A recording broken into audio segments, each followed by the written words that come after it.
Hello, everyone. We are the Kidney Twins. Usually, there are two of us working as a team. We are a pair of dark red, bean shaped organs, each about the size of a computer mouse or your clenched fist. If you want to find us, look toward your back. We sit in the posterior abdominal wall just below your ribcage on either side of your spine. Because we are tucked behind the abdominal cavity lining, doctors and nurses call our location retroperitoneal. In your nursing classes, anytime you see the root words renal or nephro, like renal failure, renin, or nephrology, that is your cue that the topic is all about us. While people often think we just make urine, we are actually the master chemists of your bloodstream. We act as the ultimate filtration and balancing system, continuously washing and adjusting every drop of blood in the body to maintain homeostatic equilibrium.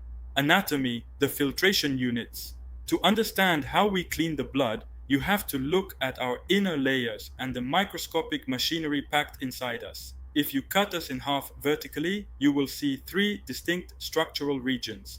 One, the macroanatomy, renal cortex, our outer protective layer. It looks smooth and light in color, and it houses the outer portions of our filtering units. Renal medulla, our inner layer, which is broken up into several dark triangle-shaped sections called renal pyramids. These pyramids contain thousands of microscopic collecting ducts. Renal pelvis, a central funnel-shaped cavity where all the formed urine collects before it drains out of us into the ureters and moves down to the bladder. 2. The microanatomy, the nephron. This is the most critical concept for your nursing pharmacology and fluid electrolyte exams. The nephron is our functional unit. Each kidney contains about 1 million of these microscopic filters. A nephron is divided into two main parts. The glomerulus, a tight, high-pressure knot of capillaries. Think of it like a fine kitchen colander. Blood pushes into this colander under high pressure, forcing water and small solutes out while keeping large things like red blood cells and large proteins inside the bloodstream. The renal tubule system, a long, winding tube connected to the colander. As the filtered fluid travels down this tube, our body dynamically reabsorbs what it needs and secretes waste. It has three main sections. Proximal convoluted tubule, PCT, reabsorbs most of the water and nutrients back into the blood. Loop of Henle goes deep into the medulla to concentrate the urine by reabsorbing water and salt. This is where loop diuretics like furosemide, Lasix work. Distal convoluted tubule, DCT, and collecting duct, the final adjustment zones where hormones fine-tune fluid and electrolyte balances. The major functions of the kidneys. To ace your exams, you can remember our jobs using the classic nursing acronym, a wet bed. A. Acid-base balance. We maintain a normal blood pH, 735-745, by excreting hydrogen ions, H quad plus, and reabsorbing bicarbonate, HCO 3.0. W. Water balance.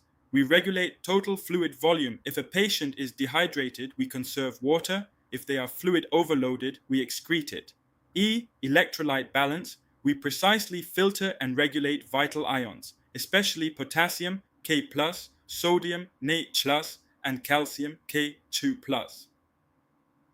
T. Toxin removal. We filter out metabolic waste products like urea from protein breakdown and creatinine from muscle breakdown, along with drug metabolites. B. Blood pressure control. When we sense low blood pressure, our juxtaglomerular cells release an enzyme called renin. This kicks off the renin-angiotensin-aldosterone system, RAAS, causing vasoconstriction and fluid retention to raise blood pressure back up. E. Erythropoietin, EPO. When oxygen levels in the blood drop, we secrete a hormone called erythropoietin. EPO travels straight to the bone marrow and tells it to manufacture more red blood cells. D. Vitamin D activation. We convert inactive vitamin D from diet and sun into its active form, calcitriol, which is required for the small intestine to absorb calcium. Common kidney diseases. When our nephrons are chronically stressed or damaged, our filtration capacity plummets, disrupting the entire body's balance. 1. Acute kidney injury, AKI. A sudden, rapid decline in kidney function, often reversible if caught early. Nurses categorize the causes based on where the problem occurs. Pre-renal. The issue happens before the blood reaches us. For example, severe dehydration, hemorrhage, or shock decreases blood flow to the kidneys. Intrarenal, direct damage inside our tissue, often caused by nephrotoxic medications like NSAIDs or certain IV contrast dyes, or severe infection. Postrenal, an obstruction after the kidneys, blocking urine flow. Examples include kidney stones, urolithiasis, or an enlarged prostate blocking the urethra. 2. Chronic kidney disease, CKD, and end-stage renal disease, ESRD, a gradual permanent destruction of nephrons over many months or years. The two primary leading causes of CKD are long-standing hypertension, which damages our delicate glomerular capillaries, and diabetes, where excess sugar acts like sandpaper, scarring our filtration units. If CKD progresses to stage 5, ESRD, a patient requires mechanical filtration, dialysis, or a kidney transplant to survive. Image comparing a healthy human kidney with a shrunken, scarred chronic kidney disease model.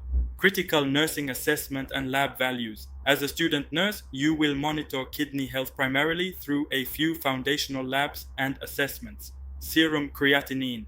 This is the most accurate indicator of kidney function. Creatinine is a waste product of muscle metabolism that is strictly excreted by the kidneys. Normal levels are roughly 0.6 to 1.2 mg/dl. If this number doubles, it means our filtration capability has been cut in half.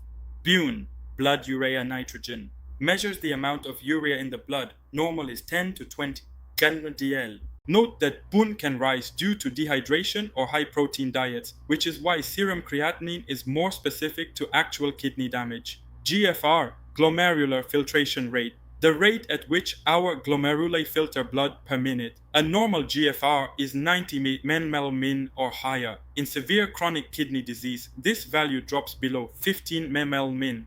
Hyperkalemia risk. Because our main job is excreting potassium, a patient in renal failure cannot get rid of it. Potassium levels will spike. Hyperkalemia 5.0 mql.